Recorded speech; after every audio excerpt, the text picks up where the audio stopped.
咁咧就我最近睇咗一本講希臘神話嘅書啦，就講話啲希臘人以前咧將世界嘅元素咧分咗四個類別啦，或者四種啦，就係風啦、土啦、水啦同埋火啦。佢哋仲有一種係好似係空氣嘅空啦，好似叫做係啦。咁咧我就諗下你以前好似同我講過咧，其實中國咧都有話有劃分元素呢樣嘢噶嘛。咁就好似叫五行啊嘛，就係有五種元素噶嘛。如果冇記錯，應該係金、木、水、火同埋土啦。咁可唔可以再重溫翻同我講多少少？其實咧，中國嘅五行咧，同以前古希臘嘅五行好似喎。因為嗱，古希臘講四種啦，風、火、水同埋土啊嘛。係啊。咁中國咧其實冇嘅一樣嘅，金、木、水、火、土係少少唔同嘅啫。多咗個金咯。係啦，都好 similar 木啦，咁啊。木咯，冇咗風咯。冇咗風啦，咁 anyway 都有啲 similar 嘅，咁代表咩咧？其實而家講翻咧，不如我哋講翻係呢個其實最早嘅呢種學説咧，應該係春秋時代啦。咁啊，春秋時代未係戰國時代嘅。講係春秋嘅末年咧，有一個叫做周顯嘅。周顯咧個周字咧就好得意，周文懷嘅周，你有冇聽過？知唔知點寫？嗱，哇！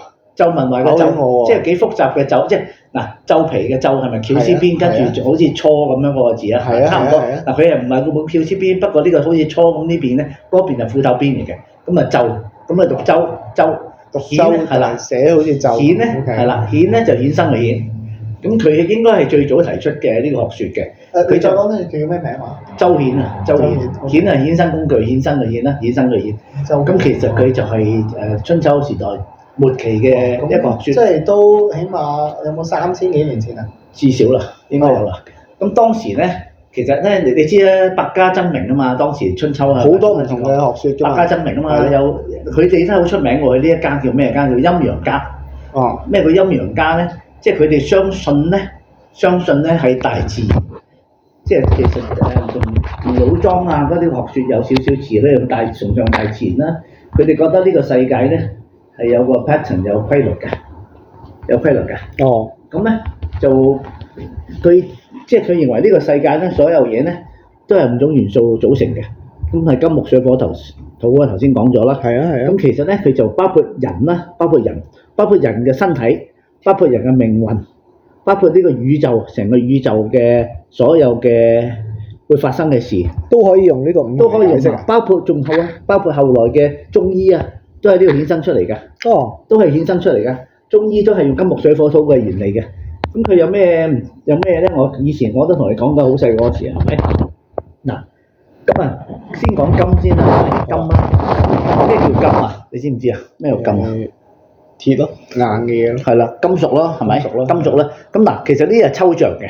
嗱，我哋金啊，除咗金屬之外，仲有第二啲嘢。嗱，係啊，金咧可以代表一啲嘢嘅喎。喺呢個喺佢哋學説咧，金代表咩咧？嗱，金代表係原則啦，即係比較硬噶嘛。金係咪原則性啦？原則性啦，第一冇咁容易變通啦，係咪？第二，金亦都代表義氣喎，即係代表義氣喎。金係代表義氣嘅喎，嚇，代表一種義氣嘅。金咧亦都係代表係一啲有形態、固定形態嘅嘢啦，嚇，固定形態嘅嘢啦。咁啊，講木啦，木你知道木係咩啦？木頭啦，係咪？係啊。木頭啦，但木頭咧，佢哋代表咩咧？代表文化喎。哦。係啊，因為木係就係文化，代表文化，亦都代表咩咧？仁義啊。嗱，頭先金代表義氣啊嘛。係啊。咁啊，木咧代表人啦，唔係話仁義嘅人啦。仁愛啦，講仁慈啦，咁啊講水啊，嗱水咧，你知水又冇固定形態嘅喎，水又代表咩？水變化啦，變通啦，即係同金係有少少相反嘅。係啦，唔好咁講原則啦，變化啦，變通啦，智慧啦，講智慧啦，咁係水就講比較即係柔啲嘅，冇咁係啦。李小龍就話，李小龍講過啦，水係放喺 be water my friend 啦，水放喺邊度佢變成咩形態？放喺杯度佢變咗一杯嘅形態係咪？放喺任何一容器佢變成水係 adapt 嘅，適應任何一種形態。咁啊水嘅智慧能力高啦。係咁啊智慧，咁同金係唔同嘅，係嘛？咁啊火係咩咧？火代表咩？熱情啊！嗱火好得意嘅喎，火咧就叫做你見到火咧，其實火係冇乜物質嘅喎。出邊好熱嘅，但係中間冇嘢嘅喎，冇物質嘅喎，虛嘅喎，係嘛？火亦燒緊嗰樣嘢啦。除咗燒緊嗰樣，佢中間基本上火舌咧個火咧中間係空心嘅，冇嘢嘅，燒得好燦爛。火咧第一咧佢永遠向上嘅喎，火係向上嘅喎，你知啊？水係向下。頭先講水係向下啦，唔記得講。火向上嘅喎，咁係燒嘅。火亦都代表咩咧？代表禮貌禮嘅，火係講禮嘅。即係你將仁義禮智呢幾樣嘢分晒嘅，係啊。OK， 到最尾啦，土係個咩咧？土咧就係第一，土係泥土係全個世界都有好多泥土嘅，係咪？土係代表咩咧？土係代表包容喎。但係土除咗包容之外，土咧亦都代表土入邊含有所有嘢噶嘛。其實嚴格嚟講咧，土係 mother 嚟嘅，因為土含有金木水火都喺土入邊噶嘛，其實喺泥土入邊會有噶嘛。呢啲元素，泥土入邊有咩？泥土會有㗎，泥土嗱，咁我就諗到啦，有礦物質啦。有礦物質啦，水一定有啦。水又有。木都係啦，除非冇嘅啫。呢個世界所有植物都係木啦。都要喺土度生出嚟。係咯。咁火咧？火亦都係有嘅。咁你個土入邊係咪有火山啊？係咪有硫磺啊？咁樣。係啦，所以金木水火土。嗱，土係代表咩咧？生長啲先。係啦。土亦都代表包容性啦，包容。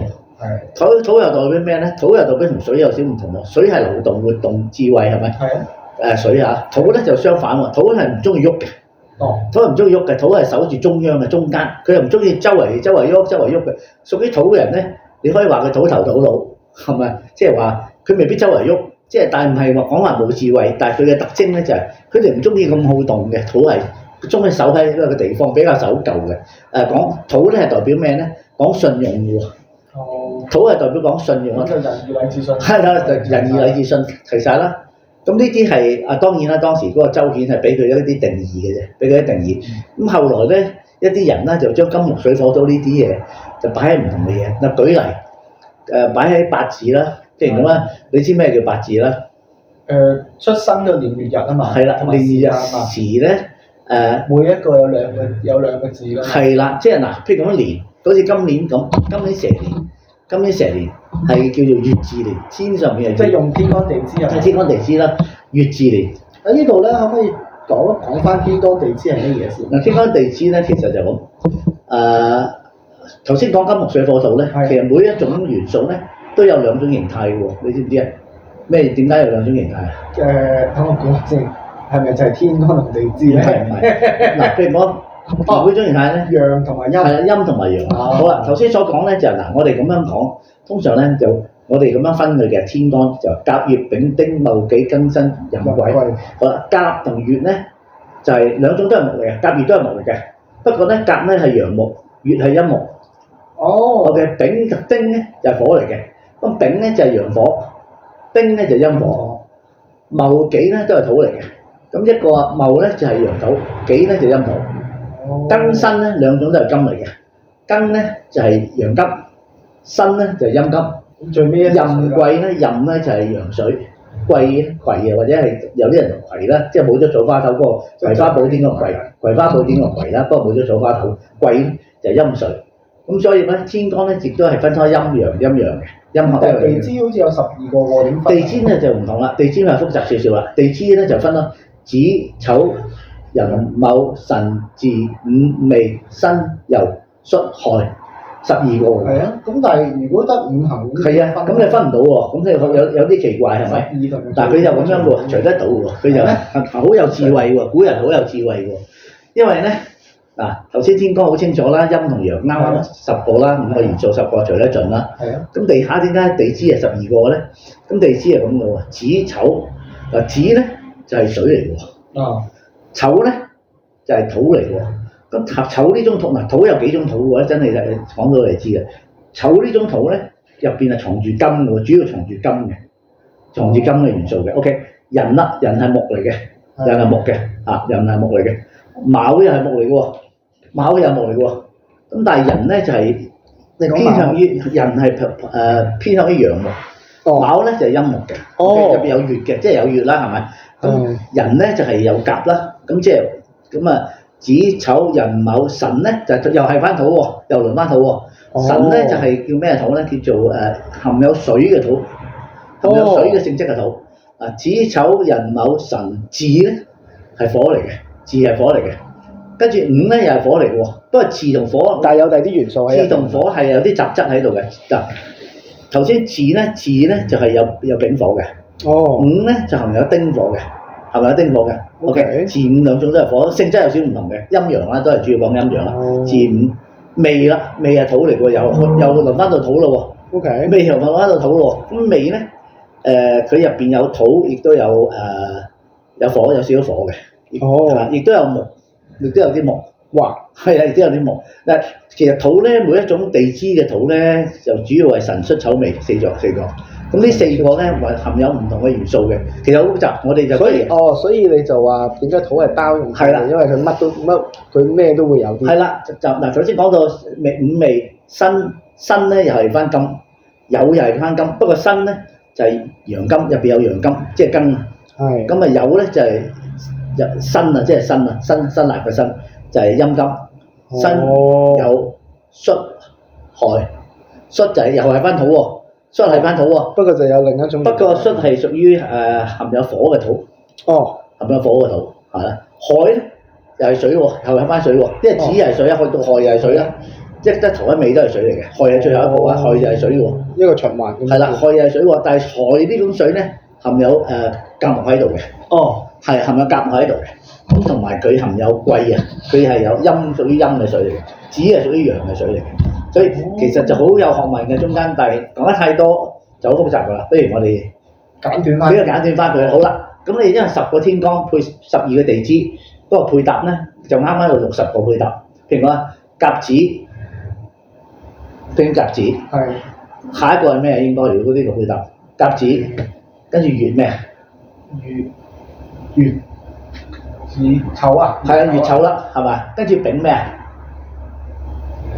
丙人係啦，咁樣輪落嚟，嗱咁樣輪第一次，跟住輪咧，總共有60個 combination，有60個啦。咁 Okay. 我哋咧就叫60甲子或者60甲子循環啊，循環一次，循環一次。咁其實用呢個咧嚟記事嘅，即係話咧你年都係喎，今年咩甲子年，出年就乙丑年，咁樣數住嘅。過咗60年之後就會係甲子。係啦，咁係每60年循環一次啦。咁啊日都係嘅，時亦都係嘅，所有嘢都係嘅。不如你講，所有嘢都係咁樣循環嘅，咁樣計。不如你其實就係等於1、2、3、4、5、6、7、8嘅 number 次序，不過佢就用天干地支嚟記某一日。嗱，舉例，今年咧2025年咧就係乙巳年，乙巳。咁2026應該係咩咧？嗱，月到2026係咩？月嚟到咩？丙啊。丙係啦。下地支咧巳到咩？子丑寅卯辰巳午啊，午係啦，丙午啊，真係丙午年啦，係啦，丙午年啦。嗱，丙午年有咩特別咧？因為丙午年下一年係咩啊？等先，子丑寅卯辰巳，午未係咪？咁啊到丁未咯，丁未咯。即係中國人講點解要講八字咧？我哋因為中國人咧就講中庸之道啊嘛，所有嘢都要中庸之道啊嘛，係咪？即係你太過多火，我哋就中庸啲水，係嘛？中庸即係中國不嬲都覺得中庸係好噶嘛。係啊。但係咧，凡事咧都有一啲例外嘅喎。哦。我舉例啊，我舉例啊，嗱，我舉一個例俾你聽。有時火太多係好嘅喎，反而嗱，舉個例喺活生生例子，譬如講啦，好簡單。如果你係一個後生仔，譬如講舉例一個後生仔，佢係400幾500磅嘅，好黐肥嘅。哦。好黐肥嘅。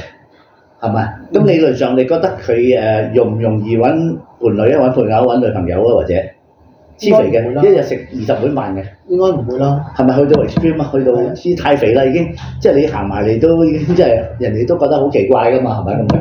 但係例外係咩咧？我舉個例就係日本啲雙膊手啦。日本雙膊手啊，真係喐下都400磅、500磅嘅，有啲係。係啊。咁日本嘅雙膊手咧係日本一線女明星或者日本最靚嘅靚女嘅夢中情人嚟嘅喎，你知唔知啊？呢樣嘢係佢哋夢中情人嚟喎。我知都聽過。係啊，佢哋覺得嫁俾一個雙膊手咧係佢哋嘅 honour 嚟嘅。佢日本有啲好出名嘅女明星咧，都係嫁俾啲雙膊手嘅喎。咁呢個 case 就係嗱，其中一個 case 咧，即係話去到 extreme，去到好啲元素好似中國咁，中國話係中庸之道啊嘛，但唔係嘅。有時咧非中庸之道咧，反而有出位嘅喎，反而會出位嘅喎。所以但係我諗呢啲都係啲好 specific 嘅例係啦子嚟嘅。咁中國咧係即係講算命啊，講命格啦嚇，講八字啦又。八字咧，中國咧就認為咧中庸係最好嘅，即係話金木水火土啦。當然啦，即係樣樣都差唔多平均。你得8個字5個元素，你話點除啊？除唔到㗎，條數盡。但係盡咁即係話量平均啲。人生咧喺八字中咧，梗有缺陷嘅，梗有缺咗啲。你可能冇咗啲金啊，冇咗啲木啊，或者土多得滯。好似你自己本身你係火多得滯，係咪？火多得滯。咁每個人咧，即係話咧，話俾你聽咧，人生咧係冇完美嘅。即係八字話俾我哋聽，人生咧係有啲缺失嘅，每個人都有缺失嘅。OK。咁喺我哋八字學書入邊咧，我哋就希望將呢啲缺失咧能夠補救佢啦，能夠補救佢啦。譬如咁啊，我舉個例，有啲人咧係冇乜水嘅喎，八字冇水嘅喎，即係水係代表咩？頭先所講智慧啦。智慧啦，咁你即係話你嘅思考唔係太用腦，唔係即係好多時。唔係好用腦去做嘢啦，太衝動啦，行衝動啦。咁如果呢啲人八字缺水嘅人，佢要做乜嘢啊？佢係咪做每一樣嘢前都要咩啊？思考啦，係思考啦，思考多啲，因為佢容易衝動啊嘛。係咪？係咪容易衝動啊？係啊。好啦，調轉頭喎，如果你水太多嘅人咧，就冇原則喎。咁佢係咪調轉頭咧？佢又諗，我係咪要加啲金落去咧？元素金係又講原則噶嘛，係咪？因為你冇原則，你有時做嘢就好難啦。你冇原則嘅。有啲人都唔服你啦，係咪？好多時候係咪？同埋你會太多意見啦。呢一刻你諗呢樣嘢，下一刻你又變咗水太多啦。咁你係咪要加啲金嘅元素落去，令到有原則化一個人？係啊，係咪？係啦。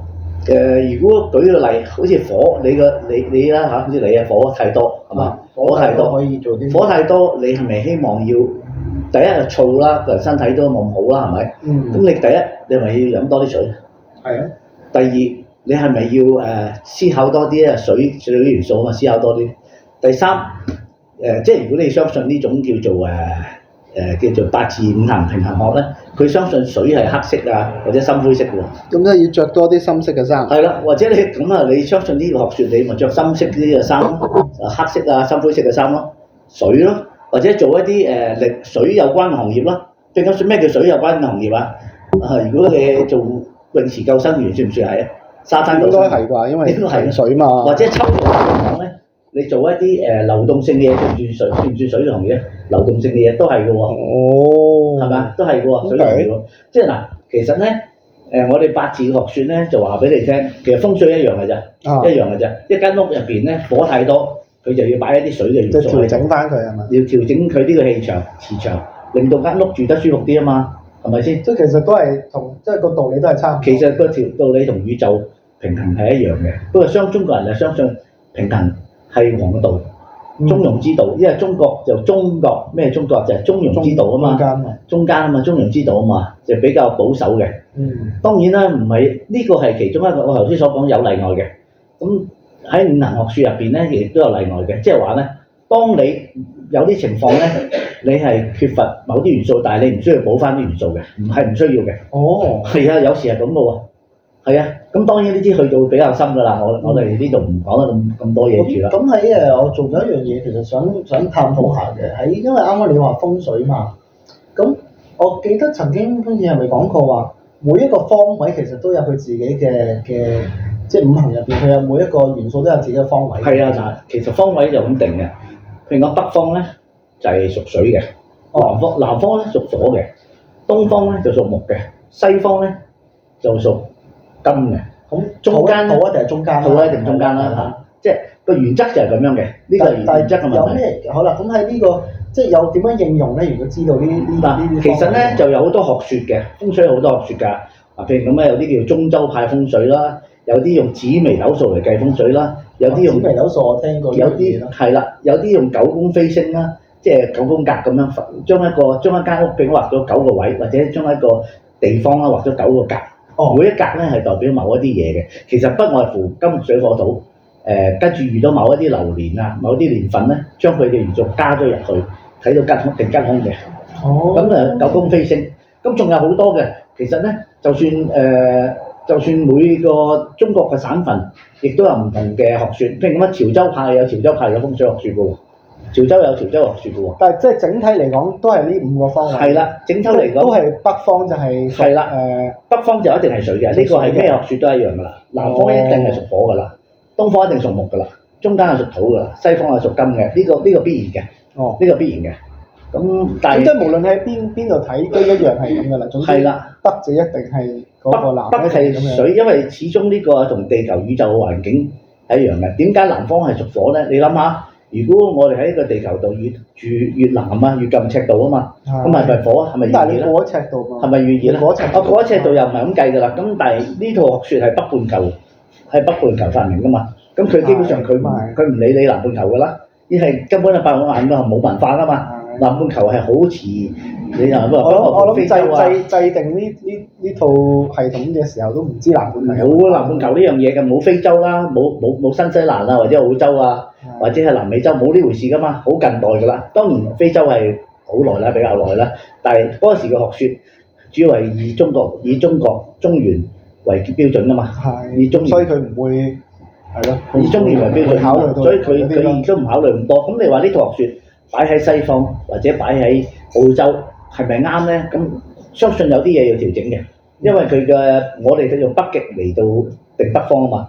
咁佢哋嘅北極可能係南極嚟嘅喎，調轉嘅喎。因為調轉。係啦，佢調轉喎，佢哋係調轉，佢哋越北越熱嘅喎。係啊。係咪越南就越凍嘅喎？㗎嘛，最相反嘅喎。最南係南極㗎嘛。所以會將呢個，如果呢個學説喺澳洲咧，或者係南半球咧，你要調轉嘅喎。係啊，我諗都係 work 嘅，不過你要調轉嚟行㗎。咁但係最唔使調轉嘅就係中間啦，就係土啦。係啦，因為土永遠都守住中央嘅，土永遠唔使變嘅。但係講到風水就好複雜㗎啦，因為風水咧就有好多家嘅。其實風水係一種環境學嚟嘅，不過我哋中國人只不過叫佢做風水啫。其實嗰環境學令到人哋住得舒服，咁你嘅健康就好，健康好又住得舒服，你咪容易賺錢，你又容易發達咯。就係咁樣嘅意思，其實趨吉避凶咯，其實主要趨吉避凶咯。